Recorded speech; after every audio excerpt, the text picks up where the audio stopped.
Hello again, welcome to Shed Talk, my weekly magazine video series looking at the keeping, breeding and showing of cage birds, with a particular focus as usual on the exhibition style budgerigar.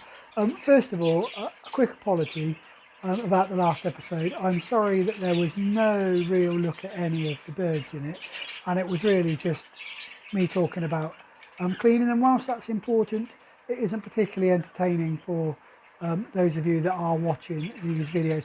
There was intended to be a little bit more in there, but unfortunately due to a family crisis, I didn't get the material recorded in time for that episode. So once again, a very quick apology to those of you who watched that episode and perhaps thought, what's this all about? Anyway, I can assure you in this episode we are going to get plenty of looks at the birds with a big focus on the babies, and in particular the baby budgerigars that are in here. So behind me is the nappy flight, I suppose, or the nappy cage, the young bird or young bird cage, which I'm going to, and there's a few in there that we're going to get out and have another look at. I think probably about 4 or 5 episodes ago I promised this. So we're going to get a couple of those out. The ones that are looking a little bit more promising than the others, we'll get them out and have a look at them. The other thing we'll do is I'm going to be moving some of the young birds or some of the babies that are now weaned in a couple of the breeding cages into here. So we'll have a look at those. But along with that, what I'd like to do is have a quick chat about moving them, because it's always a bit of a dilemma, isn't it? When you move them, and I've actually got a good example of what I use, and it is, again, it's just me, as an example of how I think about when is the right time to move them from the breeding cage into the nappy flight or the baby cages. Right, and I think what we'll do is we will start with that little chat, and then we'll have a look at the main birds. So moving the youngsters then, and weaning. Now, for me, weaning can be a bit of a stressful process. We all know that it's very stressful for the birds, or particularly for the youngsters, and can be stressful for the adults as well. But from my point of view, it's that when are you happy that you're going to move the youngsters out of the breeding cage, away from mum and dad, and let them fend for themselves in the baby cage or nappy flight.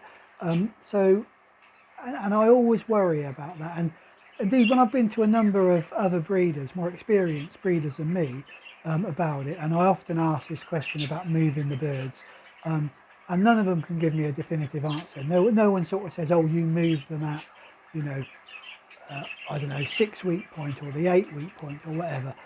So no one can give me an actual set date, but many of them will just go on that sort of feeling and that experience about when is the right time to move them on. So what I thought I'd like to do is just talk a little bit about that, because we do have a comparison. So in the flight above, in the breeding cage number 1, that's directly over that shoulder, I've got 3 babies in there that I am confident are fully weaned, and I'm about to move them. We will have a look at them before they go into the main flight, but I am confident that they are fully weaned and that they are ready to be moved on. So why am I confident? It isn't just about seeing them feed. And I have watched these birds now, and I'm reasonably happy that they're all picking up seed.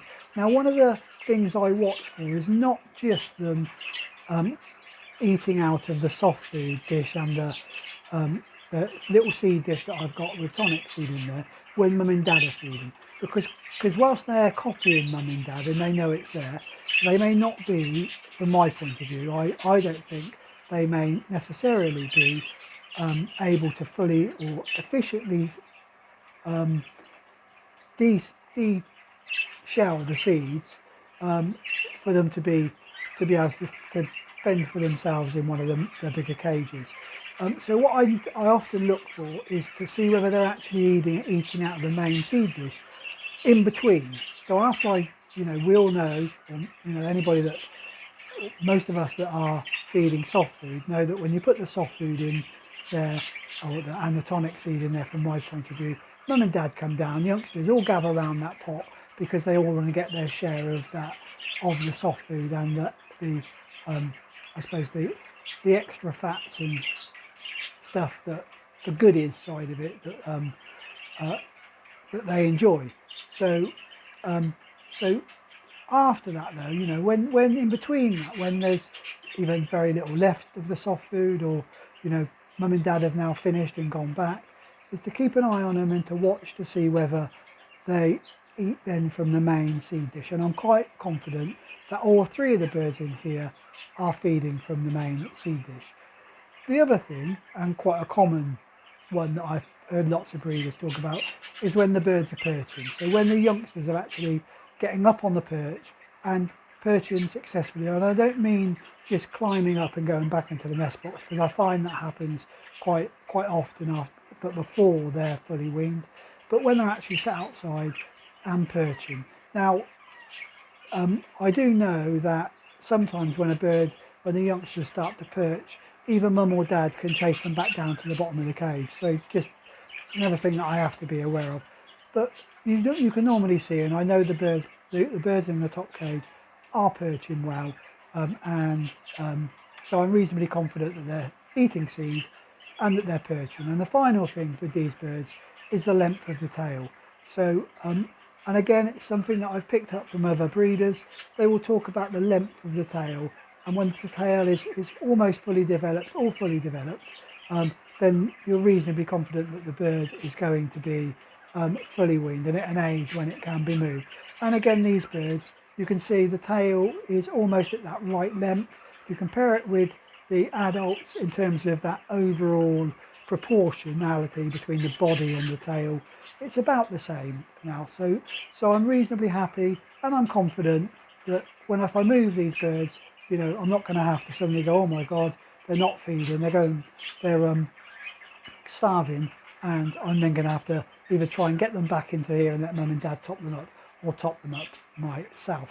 Now, on that subject, I think most breeders, when they take the birds away from mum and dad and pop them into the nappy flight, there's a period of time when they struggle a little bit in there, and they do tend to go backwards. And what I mean by that is you will find that they don't look quite as big and bulky, and quite the size seems to reduce a little bit when they're in that flight. Now, some of that is because it's a bigger flight, I think, and they are flying backwards and forwards and exercising more, and some of it is just because they don't have the luxury of being in a small cage where they've got access to all of the food, all of the goodie food all of the time. So that competition tends to set them back a bit, so it can be quite stressful for the birds. Right, so that's the birds in the top cage. Now let's talk about the birds that are in cage number 4, which is directly below it. Now we've got 2 birds in there, and you can see the difference.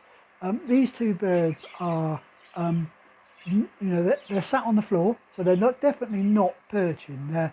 They're 2 birds that have just, they're out of the nest box. They've been out probably about 3 or 4 days, but they're definitely not at the stage where they are perching.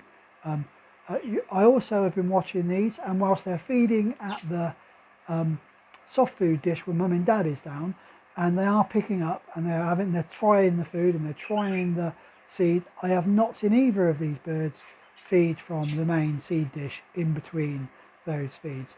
I've also not seen mum and dad topping them up either, but that's not to say that isn't happening. So with those 2 bits, and the final bit is the length of the tail. If you look at these 2 birds in comparison with the birds we looked at earlier, the length of the tail is much shorter. It is quite clearly not fully grown. If you look at the proportion of the tail to the length of the body, there isn't a full tail there. It's not, it's growing down, they're growing down nicely, but they're not fully grown. So these 2 birds, in my view, are not yet ready to be moved away from mum and dad and into the main flight. So there's a little bit of how I do it, you know, a little bit of a comparison in terms of that weaning bit and that stressful bit for all of us around weaning the birds. Now, of course, there will be exceptions. You know, if you've got mum and dad attacking the babies, you may have to move them early. So, you know, if you've got a bird that is constantly interfering with the nest box, you may have to move it a little bit earlier than you might originally, or you might really want to plan for. But those are the exceptions, and we need to be prepared to do that if we're going to save, you know, save that youngster or save the next clutch of eggs. So, but generally speaking, that's how I judge whether or not a bird is ready to be moved. Having said that, there are some birds there that are ready to be moved. There's 3 birds in cage number 1 and 1 bird in cage number 5 that we're going to get out now, and we'll take a look at those before we move them. So we're going to start by looking at these 2 birds that we've got in the cage here. So the cinnamon opaline grey-green cockbird is the oldest of the 2. This is a bird that I think I said a little while ago is not the greatest of birds, and you can probably see that here, although he has developed a little tiny bit since I first spoke about him, but definitely not a bird that stands out. And then we've got the rather frustrating opaline cinnamon light green hen, who for the life of me I can't get to get up on the perch, although she does try. So you can see her here, opaline light green. She's a hen. This is a bird who I mentioned a couple of episodes ago that does seem to have just a little bit of a poorly foot. It's the foot that's furthest away from us that I've noticed. She turns in very slightly. As I say, it doesn't stop her from perching at all. And this bird actually looks a bit better. It's a hen. And it certainly looks a bit better to me already than the cockbird. So I will probably, this may well be a keeper, but we'll have to see how she develops over the next few months. So when we come to look at all the birds again in September, we should have a better idea about this bird here. I was going to see if I can get her to jump onto the perch.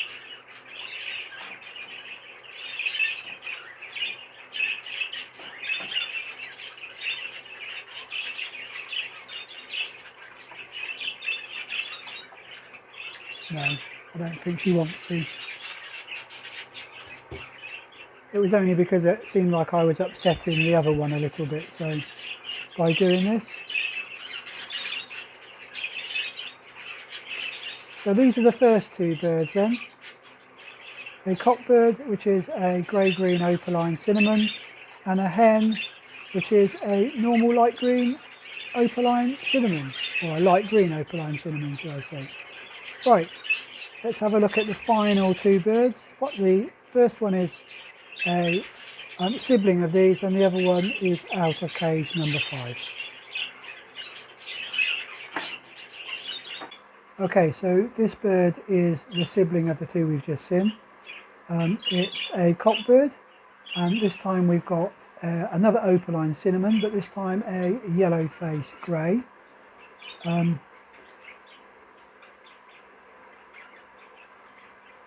I think this bird is better than the last cockbird, the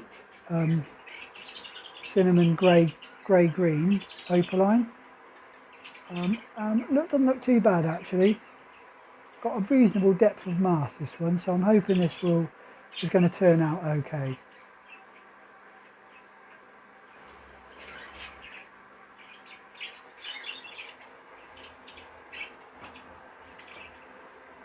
So this is the last of the 3 birds that were out of cage number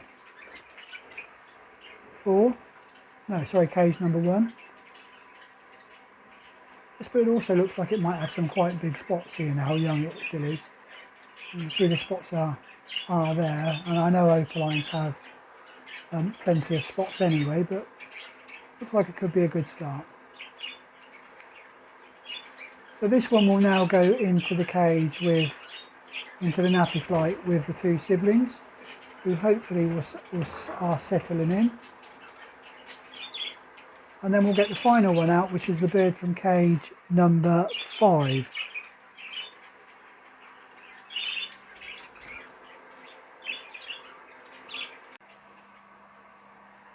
So the last of the birds that we're going to move, this is a normal light green. This is off of the Ino, or the Lutino hen. It looks to me like it's going to be a cock bird, which means it's going to be split for Lutino. And you can probably see here what I mean by length of tail. So this bird is slightly younger than the last birds that we looked at, and as such has got a slightly shorter tail.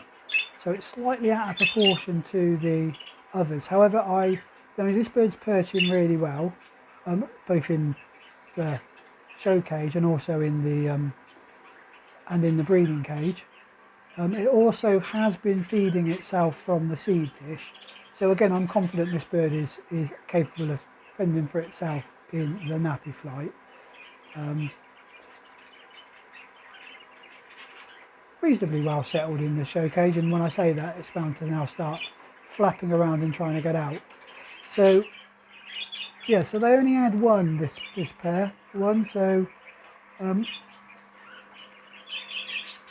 we'll have to wait and see how this one develops. Because it's split, it might be a keeper, but we've got a couple of split Ino cockbirds, so we'll have to see which is the best come September time. So that is the last of the birds that we're going to move into the nappy flight.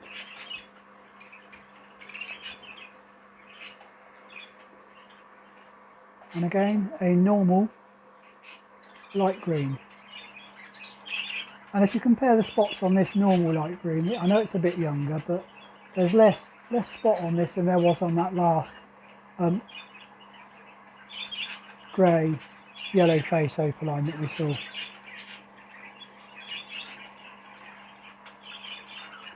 Right, I will put him in then. We'll pop him into the nappy flight. Well, I've popped those youngsters into the nappy flight, so they're beginning to settle in. What I will do now is get the a couple of the adult birds out that I just want to show you, see how they developed. And there are a couple of birds that when I look in here, you know, they catch my eye, and I think they're probably going to be keepers. And I think we identified a couple of those quite early on when we were first getting them out and looking at them in the show cage when we were moving them initially. So you'll probably recognise a couple of them, although they have changed since we last looked at them. And I think, you know, probably for the better. A couple of the birds that are almost certainly going to be keepers for me, and of course it's all in comparison with what you have in your shed.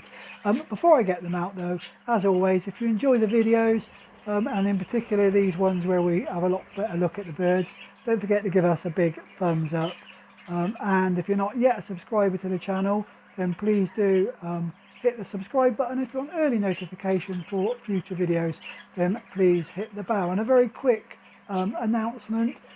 What I'm thinking about doing is doing a short mini series, for want of a better word, on budgerigar basics, I suppose, and it will just be me talking about some of those basic stuff around budgerigars that perhaps those of you that are newer to the hobby and hear the terms being bandied about may be a little bit confused. So it won't be the main focus of the videos, but it will be just, I suppose, an added bonus for those of you who are slightly newer to keeping budgerigars. Right, let's get these out then and we'll take a look at them. So this is the first of the birds I got out of the nappy flight. So it's one of the very early bred birds, as you can see. Not happy in the show cage, but we will try and hopefully she will settle a little bit, or he will settle a little bit. It is a cockbird, and it's a grey-green cinnamon cockbird.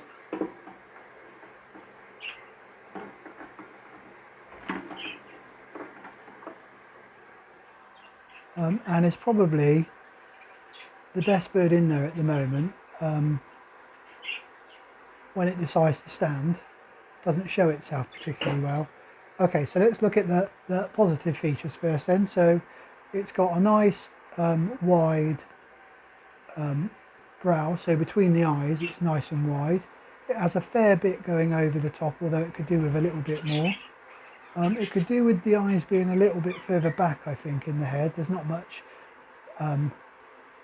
space between the eyes and the beak. I said positives and I'm now looking at a few of the negatives. Okay, so it has some feathers that are coming down from the beak. It's an area that needs improving. In terms of the mask, so a nice wide and a nice deep mask, a nice proportion for this bird, and it looks as if the spots are going to be of a reasonable size, although they're not going to be massive.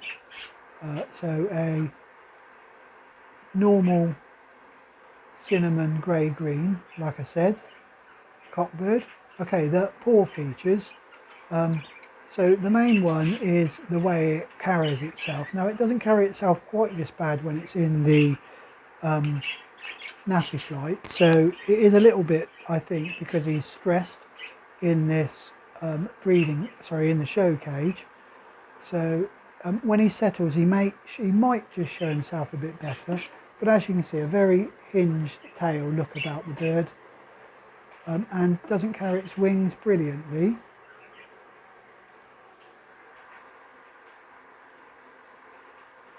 But overall, I think it's going to make a nice stock bird for me. And if I can get a nice outcross hen for him, that would be good. Otherwise, I will have to find probably one of the dark green hens we've got in the flight. One of the ones that is off of the blue family of birds. So overall, I actually quite like this bird. It is fairly big, although not massive, but it has some width about it and it has some power about it, a bit more power.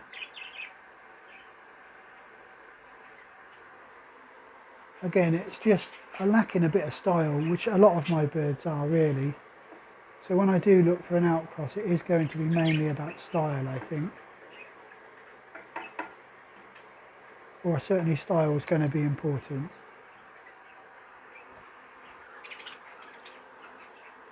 Right, so that's the first of the birds we're going to look at. And like I say, probably I think going to be the best bird that I've got in the nappy flight so far, of course. Let's have a look at another one, which is going to be another of the greens. But this time I think it's a hen. So this time we've got this cinnamon light green hen.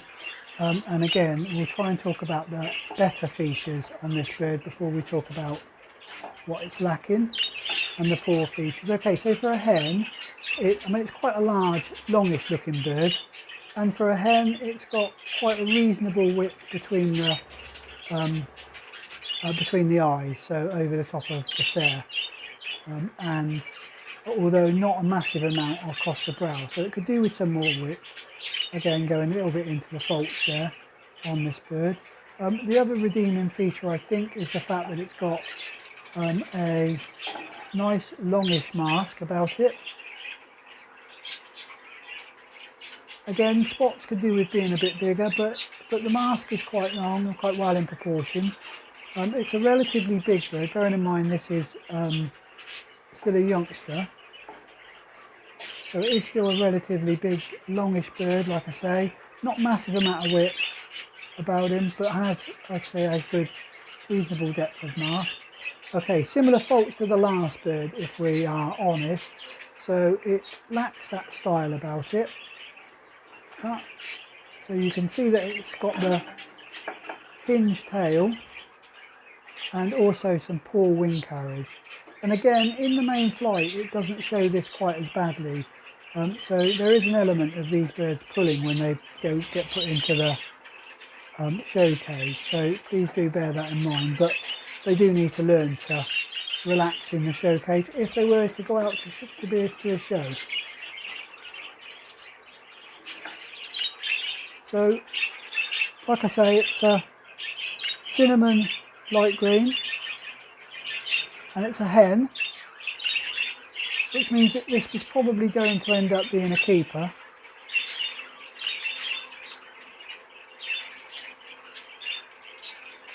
Even though it's not the brilliant bird, certainly not a bird that would be able to get out on the show bench, I don't think.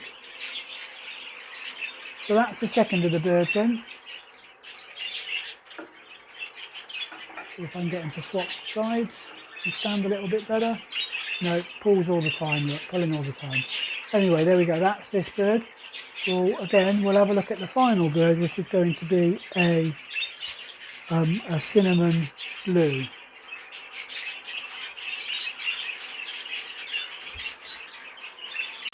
So this is the cinnamon, I think it's a cobalt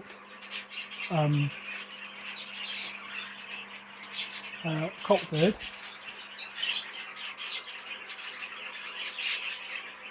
Then we'll try and talk about the good features. So the first of the good features on this bird is that it has a reasonable style about it. So it does stand up quite straight off the perch, and doesn't have that horrible wing carriage and hooked tail of the other birds. So the other thing it has is reasonable depth of mast, and does have some, looks like it's going to have some quite big spots on it as well. So those are positives about this bird, and I know someone picked this bird out a few videos ago or a few episodes ago in the comment section, and said it looked like it might be a nice bird.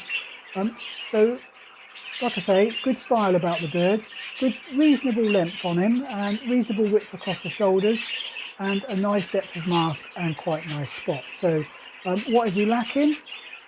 So he could do with some more across the top of the head. Doesn't have the greatest width between the eyes, and yeah, it doesn't have the greatest width between the eyes and not the greatest of blow. It is still a young bird, so it might progress a little bit. And at the moment, it's only got half a tail, as you can probably tell.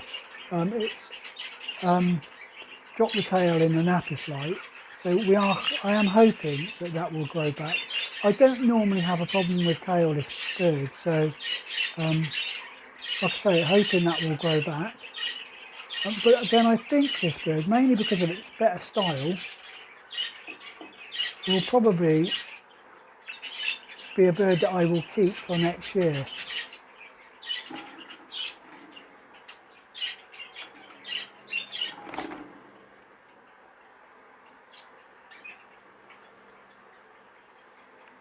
So there we go, that's three of the birds from out of the nappy flight that we're going to look at. I will pop those all back in now and let them settle back down again.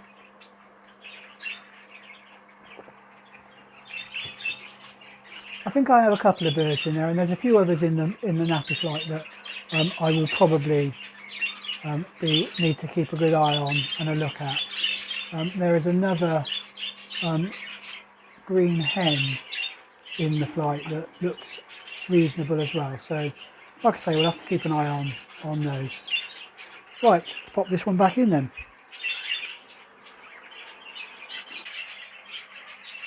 Well, I hope you enjoyed that little look at the birds that are out of the nappy flight.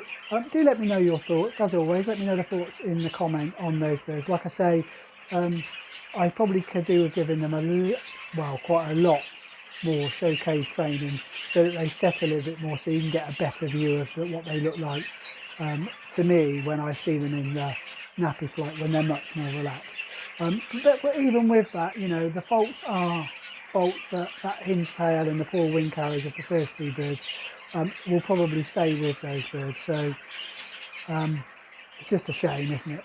Anyway, I'm going to put those back into the nappy flight now. While I'm doing that, I'll show you a few pictures of some good news out in the Finch and Fife flight with the Fife and that second cage.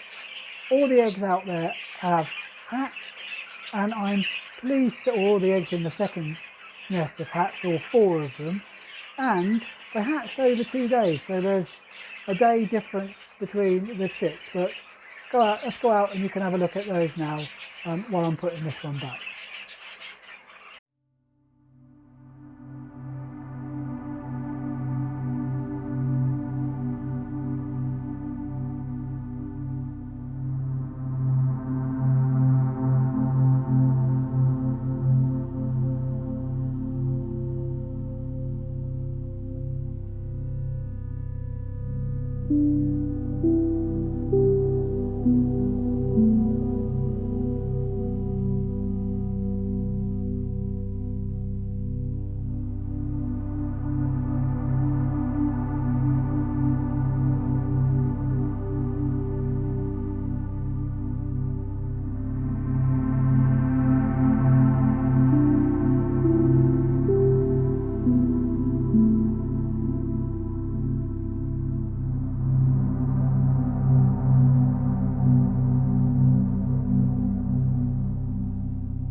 Well, that brings us to the end of another episode with a lot more birds in it, like I promised.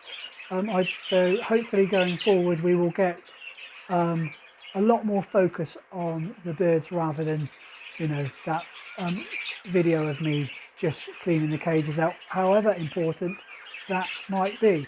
The other thing that did happen, talking about cleaning actually, the other thing that happened, I've been recently out trying to clear away some overgrown stuff in the garden, and in particularly there was a greenhouse that had been very much overgrown with ivy, and as I was clearing it out, I discovered these two nests in it that you can see in these photographs here. Now they were not in use, so it's not like I was disturbing a nest. They were clearly very old nests. They were actually full of leaves, and until I moved the leaves I didn't see that the nests were there. So, and they looked to me like they were 2 robins nests. So and interesting enough, while I was clearing away the or the nest, a robin from another nest quite a long way away, because it's from the direction it was flying, kept coming in and was picking up all the spiders and the insects I was disturbing while I was clearing it. So pleased all round that I found 2 nests and was helping a young robin feed its youngsters. So there are baby birds everywhere, as the title of this video suggests. Oh, and finally, even more baby birds. You can see here from this rather poor photograph here that what was in effect a sparrow house that I have up on the side of the house, the sparrow's nest box, has always been occupied by blue tits for some reason. Sparrows never seem to want to occupy it. So blue tits going in there and also feeding youngsters, and I'm pleased to say that since this photograph was taken, all of those youngsters appear to have fledged. How many of them survived, who knows, but they all do seem to have fledged. Right, that brings us to the end of another video. Don't forget that coming up we will have that sort of, I suppose, mini-series, for want of a better word, of budgerigars back to basics. I think we're going to call it something like that, where we'll talk about a few of the basics in budgerigars, both in terms of what a budgerigar is and how to keep them. Right, but until then, as always, do stay safe, enjoy your birds.